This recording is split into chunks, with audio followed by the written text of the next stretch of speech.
da ima puno ekipe, po mogućnosti dosta cura.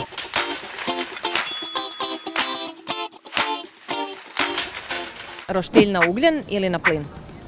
Na ugljen, definitivno. To je sasvim jedna druga dimenzija okusa.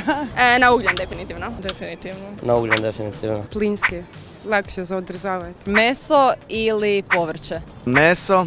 Za roštilj meso. A povrće, jel? Ako pečem ja, onda povrće, ako peče, ne znam, brat ili majka, onda meso, sigurno. Ćevapi ili kotleti? Ćevapi. Ćevapi. Pa rekao bi vratina, ne bi rekao kotlet. Kotlet mi je malo čak i presuh. Kajmak ili ajvar? Ajvar. Ajvar. Znam da moja sestra voli ajvar, tako da ću odabrati ajvar. Ajvar ili kečap? Ajvar. S ajvarom, kečap mi nije nešto. Isto moja sestra više voli ajvar, dakle ajvar. Voda ili sokovi? Ja osobno sam za vodu. 2 čaše, jedna za vodu, jedna za sok. Sokovi ili pivo? Sokovi, ne volim pivo.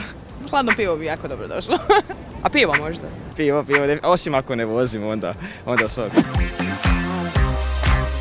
A evo ovako lijepo sunčano vrijeme, da ima puno ekipe, po mogućnosti dosta cura. Bržol ili piletina, neka na otoku sa obitelji. Koji ima malo luka zapečenog. I neki stejkić bi možda bio dobro. Evo, za mene. Sa strane salata, tuna, slanutak. Znači sam bitno da mesa ima.